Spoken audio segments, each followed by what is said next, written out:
DCB മീഡിയയുടെ പുതിയൊരു വീഡിയോയിലേക്ക് സ്വാഗതം.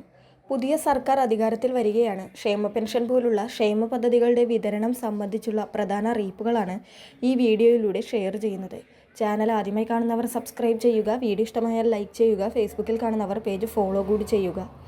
കേരളത്തിൽ പുതിയ സർക്കാർ അധികാരമേൽക്കുന്നതിനുള്ള ഒരുക്കങ്ങൾ ആരംഭിച്ചിരിക്കുകയാണ്. പുതിയ സർക്കാർ അധികാരമേറ്റ ശേഷം ഗവർണറുടെ നയപ്രഖ്യാപനവും പുതിയ ധനമന്ത്രിയുടെ ബജറ്റ് അവതരണവും നടക്കും. ഈ ബജറ്റിലായിരിക്കും വരാനിരിക്കുന്ന 5 വർഷത്തെ പ്രധാന വികസന പദ്ധതികളും ക്ഷേമ പ്രവർത്തനങ്ങളും പ്രഖ്യാപിക്കുക. UDFന്റെ പ്രകടന പത്രികയിലെ വാഗ്ദാനങ്ങൾ ഓരോന്നായി നടപ്പിലാക്കുന്നതിനുള്ള നടപടികൾ ബജറ്റിലൂടെ ആരംഭിക്കും.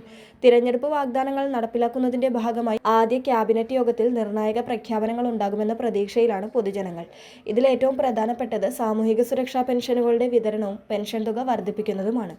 UDF സർക്കാരിന്റെ പ്രധാന തിരഞ്ഞെടുപ്പ് വാഗ്ദാനങ്ങളിൽ ഒന്നായിരുന്നു പ്രതിമാസ ക്ഷേമ പെൻഷൻ 3000 രൂപയായി ഉയർത്തുക എന്നത്. നിലവിൽ 2000 രൂപയായിരുന്ന അടിസ്ഥാന പെൻഷൻ തുകയാണ് ഏകദേശം 1000 രൂപയോളം വർദ്ധിപ്പിക്കാൻ പുതിയ സർക്കാർ ഒരുങ്ങുന്നത്. മെയ് മാസത്തെ പെൻഷൻ വിതരണം മുതൽ ഈ മാറ്റം പ്രാബല്യത്തിൽ വരുമെന്നാണ് ഗുണഭോക്താക്കൾ പ്രതീക്ഷിക്കുന്നത്. മുൻ സർക്കാർ 2026 ഏപ്രിൽ മാസം വരെയുള്ള പെൻഷനുകൾ വിതരണം ചെയ്തിട്ടുണ്ട്. മെയ് മാസത്തെ പെൻഷൻ വിതരണം സംബന്ധിച്ച് ആശങ്കപ്പെടേണ്ട സാഹചര്യമില്ല. മാർച്ച്, ഏപ്രിൽ, മെയ് മാസങ്ങളിലെ പെൻഷൻ വിതരണത്തിനായുള്ള ഉത്തരവ് നേരത്തെ തന്നെ ഇറങ്ങിയിട്ടുണ്ട്. പുതിയ സർക്കാർ സത്യപ്രതിജ്ഞ ചെയ്ത് അധികാരമേറ്റാലുടൻ പെൻഷൻ വിതരണ നടപടികൾ ആരംഭിക്കും.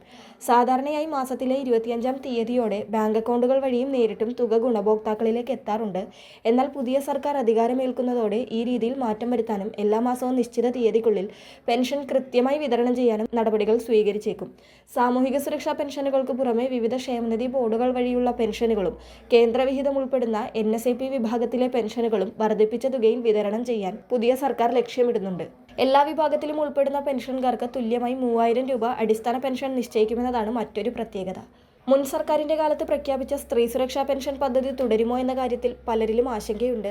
പുതിയ സർക്കാർ അധികാരമേൽക്കുമ്പോൾ ഇത്തരം പദ്ധതികളിൽ മാറ്റം വരുത്തുമോ അതോ അവ തുടർന്ന് കൊണ്ടുപോകുമോ എന്നത് വരും ദിവസങ്ങളിലെ ക്യാബിനറ്റ് തീരുമാനങ്ങളിലൂടെ മാത്രമേ വ്യക്തമാവുകയുള്ളൂ. പെൻഷൻ വിതരണത്തിനു പുറമെ ആരോഗ്യ ഇൻഷുറൻസ് രംഗത്തും വലിയ പ്രഖ്യാപനങ്ങളാണ് വരുന്നത്. എല്ലാ കുടുംബങ്ങൾക്കും 25 ലക്ഷം രൂപ വരെയുള്ള സൗജന്യ ഉമ്മൻചാണ്ടി ആരോഗ്യ ഇൻഷുറൻസ് പദ്ധതി നടപ്പിലാക്കുന്നുവെന്ന് വാഗ്ദാനമുണ്ട്. കാരുണ്യ ബെനവലന്റ് ഫണ്ട്, ശ്രുതിതരംഗം തുടങ്ങിയ നിർത്തിവച്ച പദ്ധതികൾ പുനരാരംഭിക്കാനും സർക്കാർ ലക്ഷ്യമിടുന്നുണ്ട്.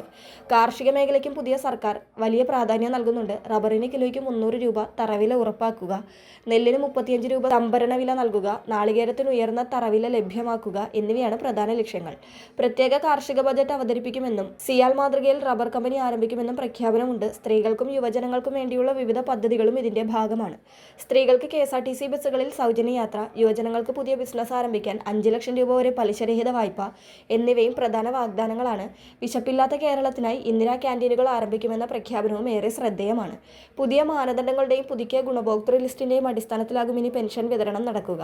ഭിന്നശേഷിക്കാർക്ക് പെൻഷൻ തുകയിൽ 25% വർധനവ്, ആശാവർക്കർമാരുടെ വേതനം 700 രൂപയാക്കി ഉയർത്തുക തുടങ്ങിയ കാര്യങ്ങളും പുതിയ സർക്കാരിന്റെ പരിഗണനയിലുണ്ട്. അഴിമതി തടയാൻ സ്റ്റേറ്റ് വിജിലൻസ് കമ്മീഷൻ രൂപീകരിക്കും തുടങ്ങിയ സുപ്രധാന നീക്കങ്ങളും പ്രതീക്ഷിക്കപ്പെടുന്നുണ്ട്. എന്തായാലും വരും ദിവസങ്ങളിൽ ഇതിന്റെ കൂടുതൽ വിവരങ്ങൾ അറിയാൻ സാധിക്കുന്നതാണ്. വളരെ പ്രധാനപ്പെട്ട ഒരു ഇൻഫർമേഷൻ മറ്റുള്ളവർക്ക് കൂടി ഷെയർ ചെയ്യുക.